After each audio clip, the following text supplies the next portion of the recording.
এই যে বন্ধুরা, আজকে হচ্ছে পদ্ম গাছে জল পরিবর্তন করে আবার ওটাকে পরের বছর যাতে ফুল ফুটতে পারে শীতকালের পরে, তার ব্যবস্থাই করছি। এই পাতাগুলো এই যে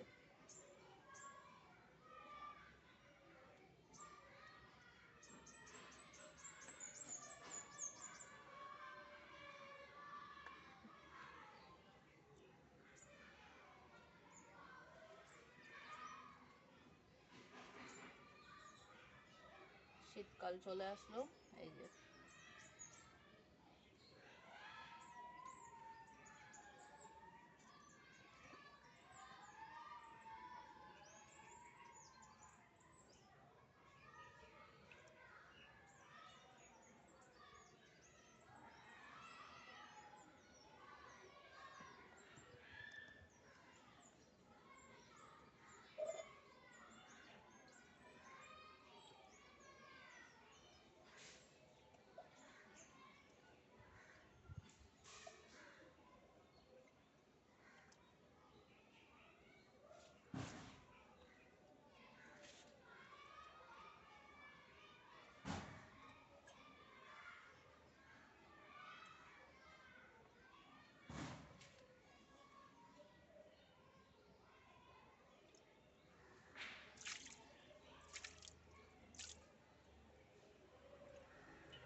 অনেকটাই ভারী।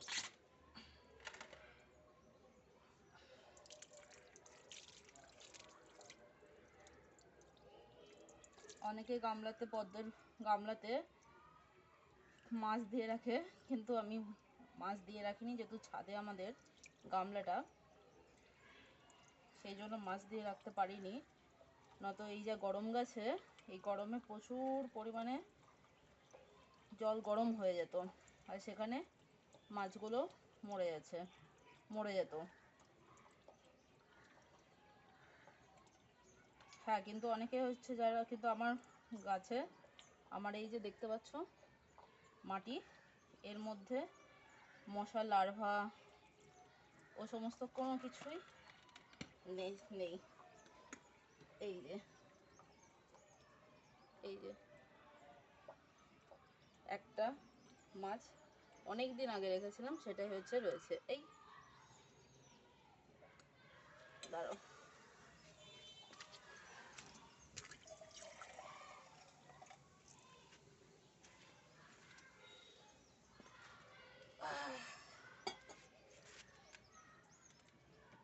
মোটামুটি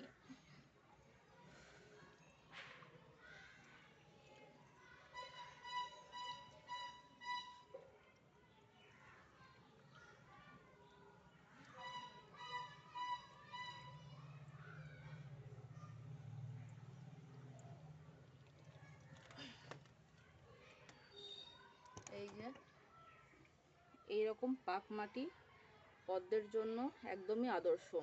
আমার যারা ভিডিও তোমরা দেখে থাকবে, কত বড় বড় ফুল পেয়েছি। তো এই ফুলের প্রধান আদর্শ খাবারই হচ্ছে এরকম পাক মাটি, তার মধ্যে গোবর সার। অনেকে কাঁচা গোবর দিয়েছে, চাইলে দিতে পারো, ভার্মি কম্পোস্ট। এই যে